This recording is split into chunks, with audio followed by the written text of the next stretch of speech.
started the race, and I've done at least half of the race. I just wanted to finish. I was taking really easy. I didn't want to take any chances. I was letting all the fast guys go by, just concentrating on finishing the race, but it's not going to happen. But anyways, that's racing, and everybody did a very good job. My team Scandia, so it's okay. Thank you, Fermin. Paul? Fermin Velez, the first Spaniard to race in the Indy 500. We're under yellow. On board with Arie Luyendyk, who runs in 15th place, 5 laps behind the lead. That stop by Buddy Lazier dropped him back to 4th place. Roberto Guerrero picks up the lead, followed by Davi Jones and the rookie Richie Hearn. Now let's take a look ahead to what we expect in the IRL. Well, on the 18th of August, we'll be in New England for the New England 200, and then the final race of the year at Las Vegas. And those races, of course, will be here on ABC. And then next year, early in January on the 25th, the Indy 200 at Walt Disney World, and the Phoenix 200, and then the Indy 500. And, of course, the Indy 500 is the final race in their season each year. Now, one of the stories, Paul, I want to bring up right now in the pit for the rest of the race. Now, Buddy Lazier, according to my calculation, only has to make one more stop to the end, as opposed to Richie Hearn and the number 70 car of Jones and the 21 of Guerrero all have to stop, according to my calculations, 2 times. That's going to make a big difference now in the outcome. Now we're getting to where the pit strategies are starting to really play an important role. Well, of course, Bobby, that will, especially if it goes all green. But if we do have some yellows, that advantage, if you like, might go away. Except that it still puts you back. If you stop, Danny, you'll still go back. In other words, you will. If Buddy doesn't have to stop, he should be able to retain the lead now. Or in other words, if the other guys have to do 2 and he does 1, he's going to stay in the lead. All right, let's go to Gary Gerald. Oh, just a quick mention on Eliseo Salazar. Of course, when we last left him, they were concerned about that suspension piece, the toe link on the left front. Just checked in with Dick Simon and the crew. They say the car is working remarkably well. No concerns about that, so they didn't have to change anything. He is down a lap to the leader, but he is in 6th position, so he may be looking at a great payday after all. Yep, 5 cars on the lead lap as they continue to circle Indianapolis under our 8th caution of the day. Well, we're still under caution at Indianapolis. 138 laps of the 200 complete. Roberto Guerrero, that yellow and white car, is the leader of the race. The yellow is for an engine that let go on Mark Dismore's car, but Danny, they're being very careful about it, and it looks like they're going to try and clear the entire surface. Well, they are, and they just laid some oil dry down in turn 1, and that came out pretty late. They must have discovered that they had some oil on the track. And Danny, you notice as they got down to turn 2, they didn't get on the racetrack. They stayed right down the pit apron. Right. Let's go to the pits, Jack. Paul, real quickly, during this caution period, John Barnes, the crew chief of Roberto Guerrero, went down to John Menard, who's helping with the shots on Eddie Cheever. And what he said is, look, can Cheever pull over and let Roberto go? He knows that Buddy Lazier is a guy that's trying to chase him down, and he wants to make Roberto Guerrero have clear sailing at the drop of the green flag. We don't know what the answer was to the request. Well, can I say something about that, too? John Menard might say one thing, by the way, as he tops off. But Eddie Cheever might have other thoughts about that. He could make that request, but Eddie doesn't have to do it. And Eddie's not the easiest guy to get by. He might still want to run his race. Record number of cautions in the Indy 500 came in 1988, 14 for 68 laps. That's the number of cautions.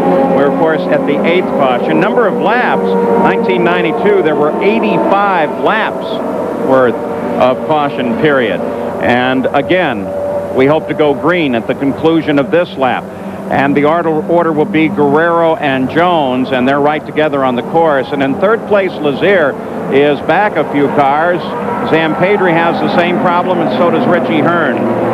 But the leaders are going to be right together as we come back to the green flag, except, of course, they do have to deal with one obstacle.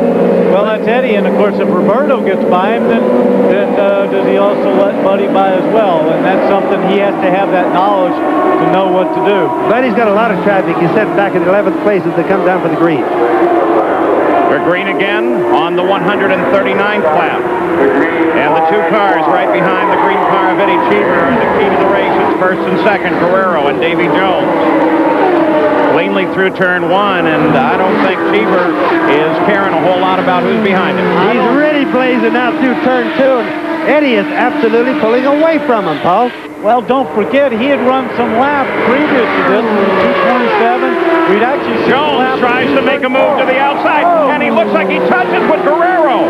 Guerrero comes a little bit high. It looks like they got together. I don't want to say that for certain. What it looked like. It was close. They were close.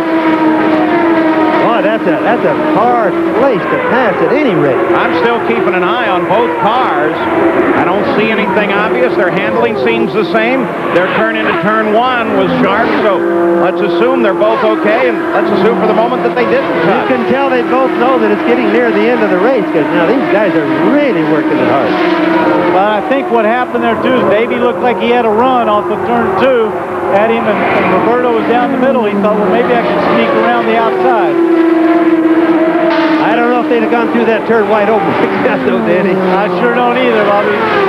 You know, though, the weather radar is not showing anything. Maybe what, in part, they're looking at is off to the south side of the track, off of turn one and turn two, the sky has begun to darken up, and the air feels a little heavier. So maybe, too, besides the position in the race at the 142nd lap, these guys are also beginning to be concerned about the potential of rain ending the race earlier. It doesn't seem likely, but it is possible. I don't think it's going to happen, Paul, but the weather is certainly making the engines run awfully good right now. So let's go back, take a look at that view from the blimp. These are those two cars, Danny. And Davi Jones trailing Roberto.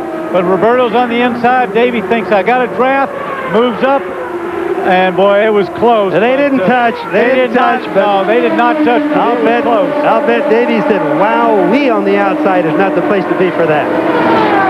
Back a little further, Alessandro Zampedri and rookie Richie Hearn. The red car and the predominantly yellow with black trim car. There they are. Those two right there, and that is for a position. That is for fourth and fifth. Now, Richie had been up near the front as far as the cars on the track. He made a pit stop. The last yellow, and he's back in sequence with most of them, with the exception of Buddy Lear's down one. Look at that. Moves around Buell. And there is Hearn, the red car down at the bottom of the screen. So now Hearn is back in contact with Zampedri. Hearn is actually a yellow car, and he passed. Red car is, pardon me. He looks like he passed Zampedri there. The interesting thing, too, is Guerrero, Jones, Lazier are all running in the 229 bracket speed-wise, but Eddie Cheever is running up in the 233 bracket. That's why we haven't seen any more of him. All right, in this battle for fourth place, we make it clear, just passing out a view, that car, the yellow and black car, in the front of those two, that is Hearn. No, wrong. That is Hearn now making the pass. Yellow roll bar. Two cars identical there. Oh, that's hard to tell those two cars apart. Scott Harrington is the other car. One is 4, one is 44. And while I've been trying to explain all of that, well, Zampedri in the all-red number 8 car has managed to pull a bit away. That's Robbie Buell that we had a glimpse of. Now they close back in. Buell has the black side pod. So now we have them back in contact. Zampedri, the number 8 car, and there is the 4 car of Richie Hearn.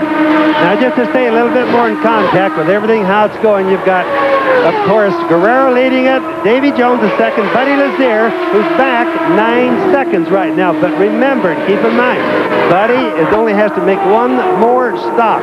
So do the other guy. So let's see how it's going to come out on the pit stop. That's going to be the story to the end. And also one thing, too, Bobby, right now the speed chart showing Guerrero and Jones are running at 229 miles an hour, while Lazier is working his way through traffic. He's going up and down from about that speed to as low as 219. Oh, the traffic really hurts, Danny. That traffic makes a big difference. And, of course, Eddie Cheever just turned a lap at almost 235 miles an hour. This race is, somebody else got a blown engine, it looks like here.